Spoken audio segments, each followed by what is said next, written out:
দিন করে অনুসারী সাজো, কখনো তুমি কালমার সহসুতরার রেলের আদর্শের অনুসারী সাজো, অথচ তোমার জন্য তো সর্বোত্তম আদর্শ ছিল তোমার নবী মুহাম্মদুর রাসূলুল্লাহ সাল্লাল্লাহু আলাইহি ওয়াসাল্লাম। কথা বলেন ঠিক না বেটি? হ্যাঁ, কিছুটা কিছুটা অবকাশ আছে অমুসলিমদের জন্য। তারা তো ইসলাম সম্পর্কে এত জানে না, জানার কোনো সুযোগ তাদের নাই, বা জানার কোনো প্রয়োজন তাদের তারা মনে না করতে পারে। এই জন্য তারা ইসলামী রাষ্ট্র ব্যবস্থার বিষয়ে তাদের মধ্যে কনফিউশন থাকতে পারে, তাদের মধ্যে দ্বিধাদ্বন্দ্ব থাকতে পারে, কিন্তু কোন মুসলমানের মধ্যে এই ব্যাপারে দ্বিধাদ্বন্দ্ব থাকতে পারে না। যদি কোন মুসলমানের হৃদয়ে এই ব্যাপারে, তার অন্তরে যদি এই ব্যাপারে বিন্দুমাত্র দ্বিধাদ্বন্দ্ব থাকে, এটা তার মূর্খতা, এটা তার অজ্ঞতা, এটা তার চরম গোমরাহী।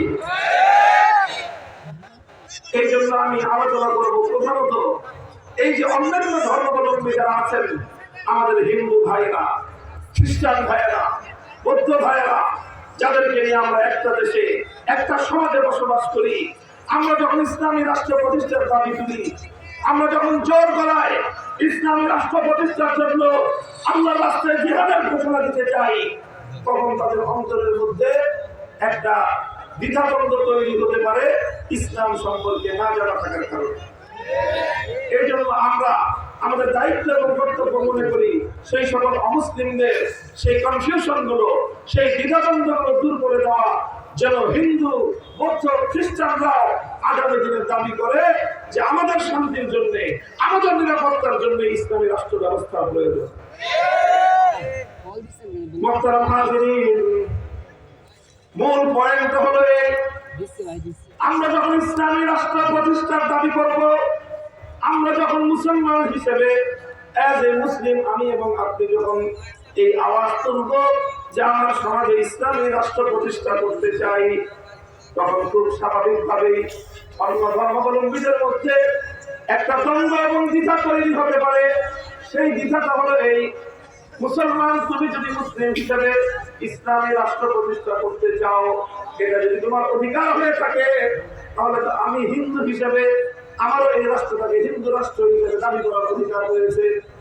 বৌদ্ধ বলবে আমি বৌদ্ধ হিসেবে বৌদ্ধ রাষ্ট্র প্রতিষ্ঠা করতে চাই, খ্রিস্টান বলবে আমি খ্রিস্টান হিসেবে খ্রিস্ট রাষ্ট্র প্রতিষ্ঠা করতে চাই। তাহলে একটা দেশের মধ্যে যখন মুসলমান ইসলামী রাষ্ট্র প্রতিষ্ঠা করতে চাইবে, হিন্দু যখন হিন্দু রাষ্ট্র প্রতিষ্ঠা করতে চাইবে, বৌদ্ধ যখন বৌদ্ধ রাষ্ট্র প্রতিষ্ঠা করতে চাইবে, যখন খ্রিস্টান যখন খ্রিস্ট রাজ্য প্রতিষ্ঠা করতে চাইবে, তখন এটা একটা সংঘাত আর একটা বিরাট একটা সংঘাত এবং একটা লড়াই, একটা বিশৃঙ্খলা দেখা দিবে। এই তো দ্বিধা না, কথা বলেন, এরকম একটা দ্বিধা, একটা সংশয় অন্য ধর্মাবলম্বীদের মনের মধ্যে আসতে পারে কি পারে না? এমনকি শুধু অন্য ধর্মাবলম্বীরা যারা ইসলাম সম্পর্কে জানে না, সেই সকল অজ্ঞ মূর্খ, তাদের মধ্যেও এই দ্বিধাদ্বন্দ্ব জাগতে পারে। শুধু জাগতে পারে না, জেগে আসে, জেগে আসে। আর এই কারণেই তো যখন আমরা ইসলামী রাষ্ট্র প্রতিষ্ঠার জন্য মাঠে নামি, আমাদের বিরুদ্ধাচারণ করবার জন্য হিন্দু বৌদ্ধ খ্রিস্টানরা যখন না আসে, নামধারী মুসলমানরাই আমাদের পথে বাধা হয়ে দাঁড়ায়,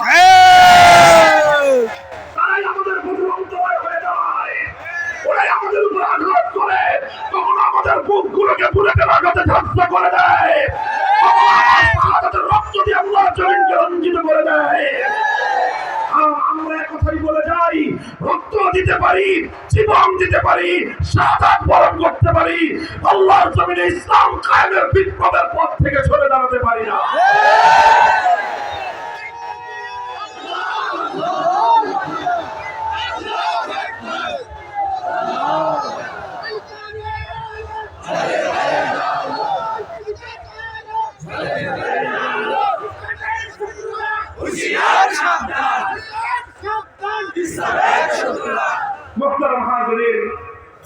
বলছিলাম এই যে দ্বিধা, যে হিন্দু বৌদ্ধ খ্রিস্টান প্রত্যেক ধর্মাবলম্বী তো এটা চাইতে পারে যে আমাদের দেশকে আমরা আমাদের ধর্ম অনুযায়ী পরিচালনা করব।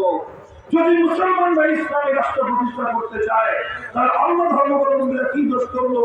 তারা কেন তাদের ধর্ম অনুযায়ী রাষ্ট্র প্রতিষ্ঠা করবার দাবি তুলবে না? কথাটা বুঝেছেন আপনার প্রশ্নটা? বুঝেছেন? কারণ প্রশ্নটা আগে বুঝতে হবে। প্রশ্ন না বুঝে খালি অ্যান্সার দিতে কাজ হবে না। প্রশ্ন একটা, অ্যান্সার দিবেন আরেকটা, পরীক্ষায় মার্ক পাবেন দুগুণ। এই জন্য